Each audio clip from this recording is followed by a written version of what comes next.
ഞങ്ങൾ ഇങ്ങനെ കൊല ചെയ്താൽ ഞങ്ങൾക്ക് സ്വർഗത്തിൽ സീറ്റ് കിട്ടുമെന്നാണ്. ഇത് നമുക്കെന്ന് വെച്ചാൽ ഒരുപക്ഷെ യുക്തിവാദികളായിട്ടുള്ളവർക്ക് ഇതൊരു തമാശ പോലെ തോന്നാം. പക്ഷേ ഇതൊരു വലിയ യാഥാർത്ഥ്യമാണ്. അത് ഫാസിസത്തിന്റെ മനഃശാസ്ത്രം പഠിച്ചുള്ള ആളുകൾക്ക് വളരെ കൃത്യമായിട്ട് മനസ്സിലാക്കാൻ കഴിയുന്ന ഒരു കാര്യമാണ്. മതബോധത്തിന്റെ ആഴങ്ങളിലേക്ക് അവർ ഇറങ്ങിച്ചെല്ലുമ്പോൾ അവന്റെ മുന്നിൽ തുറക്കപ്പെടുന്ന ഒരു സ്വർഗമുണ്ട്. അതേ പറഞ്ഞ തിയോളജിക്കൽ ടെററിസം എന്ന് ഞാൻ പറഞ്ഞത്. അവന്റെ മുന്നിലേക്ക് ഉയർത്തപ്പെടുന്ന ഒരു സ്വർഗരാജ്യത്തെ കുറിച്ചുള്ള സങ്കല്പമുണ്ട്. എന്താണ്? തേനും പാലും ഒഴുകുന്ന ഹൂറികളുടെ സ്വർഗരാജ്യം.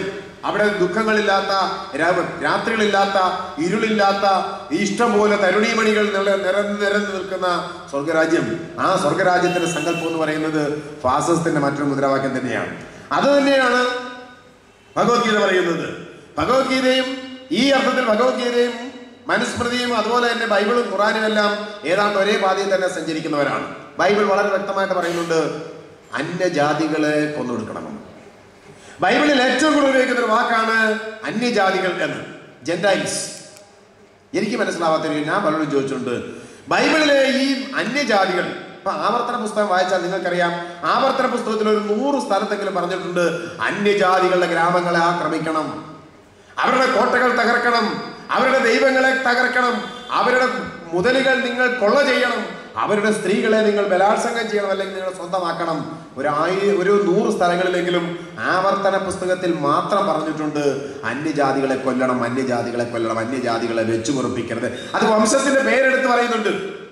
ആ വംശത്തിന് ഒരു നിരവധി വംശങ്ങളുടെ പേരെടുത്ത് പറഞ്ഞിട്ട് ഇവരെല്ലാം നീ ഇല്ലായ്മ ചെയ്യണം, അവന്റെ ദൈവങ്ങളെ ഇല്ലായ്മ ചെയ്യണം എന്ന് പറയുന്ന ഒരു ഗ്രന്ഥം കയ്യിൽ പിടിച്ചുകൊണ്ട് ഞങ്ങൾ ദൈവസ്നേഹത്തെ കുറിച്ചാണ് പറയുന്നത്. ആരോടായി പറഞ്ഞ് മനസ്സിലാക്കുന്നത്?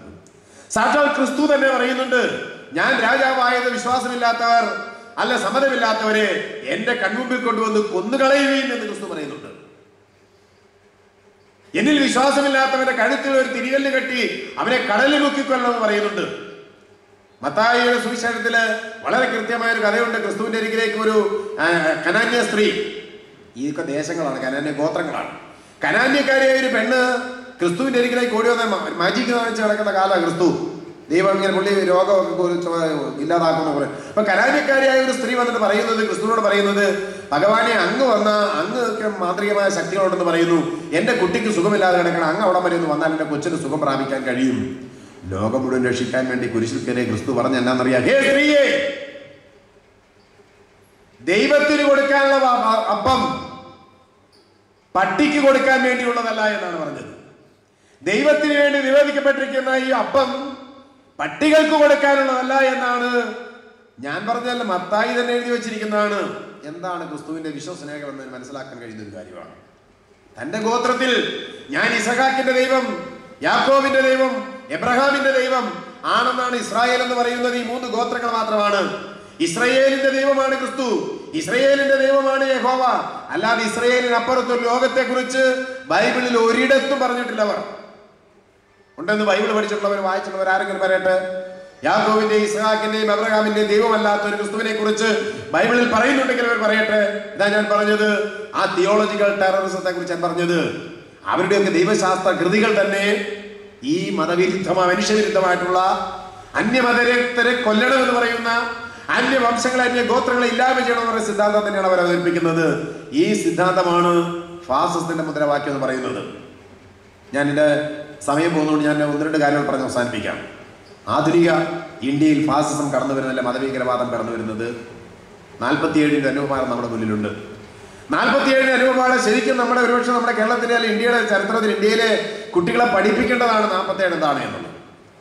47 ഇന്ത്യയിൽ സ്വാതന്ത്ര്യം പ്രാപിക്കുന്ന കാലഘട്ടത്തിൽ 1.5 ലക്ഷം മനുഷ്യരെ കശാപ്പ് ചെയ്തുകൊണ്ട്, 1.25 ലക്ഷം സ്ത്രീകൾ ബലാത്സംഗം ചെയ്യപ്പെട്ടുകൊണ്ട്, 2.5 കോടി മനുഷ്യർ രാജ്യത്ത് നിന്ന് പലായനം ചെയ്തുകൊണ്ടാണ് ഇന്ത്യക്ക് സ്വാതന്ത്ര്യം കിട്ടുന്നത്. ഇവിടെ ചില ആളുകൾ ഇന്ത്യക്ക് സ്വാതന്ത്ര്യം കിട്ടിയതാണ് ചുമ്മാതെ ഗാന്ധിജി കുത്തിയിരുന്നുകൊണ്ടാണ് സ്വാതന്ത്ര്യം കിട്ടുന്നത്, ഒരു പ്രശ്നം ഉണ്ടായില്ല, ആരുടെ നഖം പറ്റിയ ഒരു ചോര പോലും വന്നില്ലെന്നുള്ള രീതിയിലാണ് ചില പഠിപ്പിക്കുന്നത്. പക്ഷെ ഇന്ത്യയിൽ സ്വാതന്ത്ര്യം കിട്ടാത്ത, സ്വാതന്ത്ര്യത്തിന് വേണ്ടി ഒരു ചെറുവിരൽ പോലും അനക്കാതിരുന്ന, സായിപ്പിന്റെ നേരെ നോക്കി ഒന്ന് കാർക്കിച്ചു തുപ്പാൻ പോലും ധൈര്യം കാണിക്കാതിരുന്ന ഇന്ത്യയിലെ മതമൗലികവാദികൾ 47 ആഗസ്റ്റ് 14-ാം തീയതി വരെ സായിപ്പിന്റെ പാദസേവ ചെയ്തിട്ട് ഇന്ത്യയിലെ ക്രൈസ്തവ, ഇസ്ലാമിക അല്ലെങ്കിൽ അതുപോലെ മതവാദി വൈദിക മതത്തിന്റെ ആളുകൾ 47ന്റെ പ്രഭാതങ്ങൾ പൊട്ടിവിടരുമ്പോൾ ചെയ്ത പണി എന്തെന്ന് ചോദിച്ചാൽ, ഇന്ത്യയിലെ തെരുവോര, പഞ്ചാബിന്റെയും ഡൽഹിയുടെയും കൽക്കട്ടയുടെയും തെരുവോരങ്ങളിൽ മനുഷ്യരെ കശാപ്പ് ചെയ്യുകയായിരുന്നു. ശവങ്ങൾ, എത്ര ആയിരക്കണക്കിന് ശവങ്ങളാണ് ഡൽഹിയിൽ വീണത് എന്നതിനെ കുറിച്ച് നിങ്ങൾക്കൊക്കെ അറിയാം. നിങ്ങൾ ആരെങ്കിലും ലൂയിസ് ഫിഷറിന്റെ ഗാന്ധി എന്ന പുസ്തകമോ അതുപോലെ സ്വാതന്ത്ര്യ വർത്തരാത്രി എന്ന കോളിൻസിന്റെ ഡൊമിനിക് ലാബിന്റെ പുസ്തകം വായിച്ചുള്ളവർക്കറിയാം ഇന്ത്യൻ സ്വാതന്ത്ര്യത്തിന്റെ ദിനങ്ങളിൽ ഇന്ത്യയിൽ അരങ്ങേറിയ കൊലപാതക പരമ്പരകളെ കുറിച്ച്.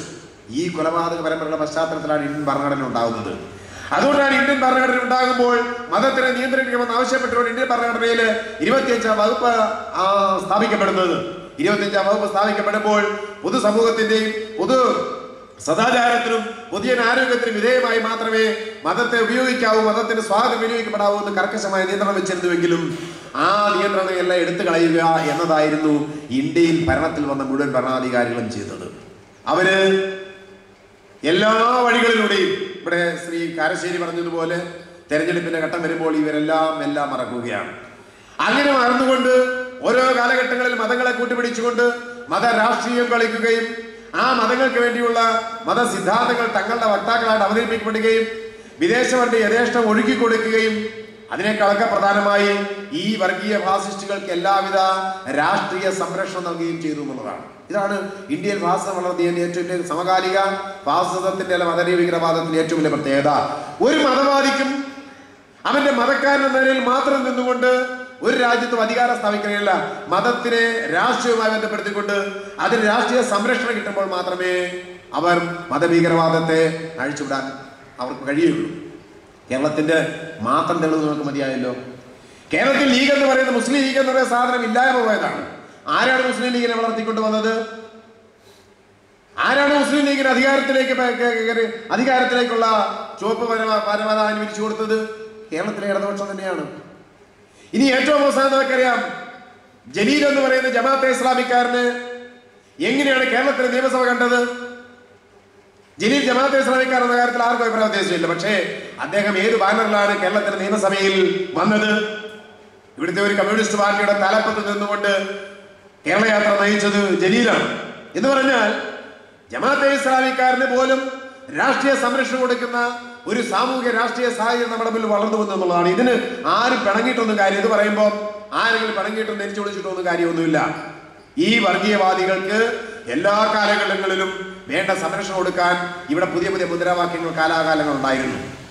യൂറോപ്പിന്റെ പൈശാചികമായ ആ ചിത്രത്തിൽ നിന്നുകൊണ്ടാണ് ഞാൻ ഇപ്പോൾ സൂചിപ്പിച്ച കത്തോലിക്ക സഭയുടെ കുരിശുദ്ധങ്ങളുടെ ഭീകരതയിൽ നിന്നുകൊണ്ടാണ് മാർക്സ് പറഞ്ഞത് സാമൂഹ്യ വിമർശനം ആരംഭിക്കേണ്ടത് മതവിമർശനത്തിൽ നിന്നാണ് എന്ന്.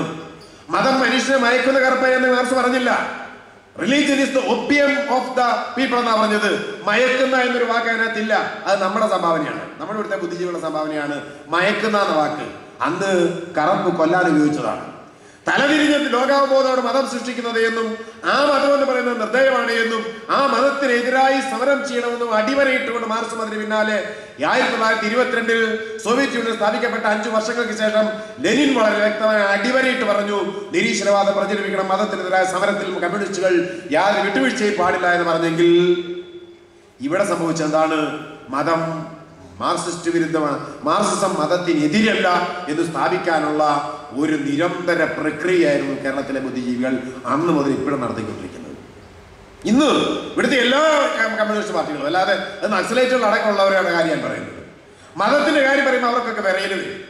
അവർ പൊതുവേദികൾ കയറിയത് യാതൊരു ഉത്തരവാദിത്തമില്ല എന്ന് പറയും. ലോക സമസ്ത സുഖരൂ ഭവന്തു എന്ന മതം പറഞ്ഞിരിക്കുന്നത് എല്ലാ മതവും സ്നേഹിക്കാനാണ് പറഞ്ഞത്.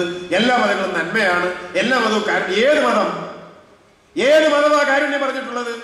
ഏത് മതമാണ് സ്നേഹം പറഞ്ഞിട്ടുള്ളത്? ചരിത്രത്തിൽ ഏത് മതം ആരോടാണ് സ്നേഹിച്ചിട്ടുള്ളത്? സ്വന്തം സമുദായത്തിൽ ഒരു പള്ളിക്കകത്ത് പോലീസിന്റെ സഹായത്തോടുകൂടി മാത്രം കുർബാന അർപ്പിക്കാൻ കഴിയുന്ന കേരളത്തിന്റെ മണ്ണിൽ നിന്നുകൊണ്ട് മതം സ്നേഹമാണെന്ന് ആരോടാണ് പറഞ്ഞു കൊടുക്കുന്നത്? സ്നേഹമാണെന്ന് പറയണ്ട, നിങ്ങൾ മതവിരുദ്ധത പറയണ്ട, നിങ്ങൾ മതത്തെ വളർത്താതിരിക്കരുതോ? മാർസിനെ തലകുത്തി നിർത്തുകയായിരുന്നു കേരളത്തിലെ ആളുകൾ, യുക്തിവാദത്തെ താരടിക്കുകയായിരുന്നു കേരളത്തിലെ ബുദ്ധിജീവികൾ. അതിനവർ പറഞ്ഞത് ഭൂരിപക്ഷ ന്യൂനപക്ഷ ന്യായം. ആദ്യകാലത്തെ മുദ്രാവാക്യം ഭൂരിപക്ഷവും ന്യൂനപക്ഷവും. ഭൂരിപക്ഷ വർഗീയതയ്ക്കെതിരെ ന്യൂനപക്ഷ വർഗീയത, ഇത് രണ്ടും വിഷമാണ്. വിഷത്തിന് ഏറ്റക്കുറവ് അളവ് വ്യത്യാസം ഉണ്ടെന്നുള്ളതേ ഉള്ളൂ. ആ ഭൂരിപക്ഷ ന്യൂനപക്ഷ ന്യായം കൊണ്ടുവന്നു. യുക്തിവാദികൾ മനുഷ്യരെ വിശ്വാസിന്ന് അവിശ്വാസത്തിരിക്കുന്നു. യുക്തിവാദികൾ സ്വന്തം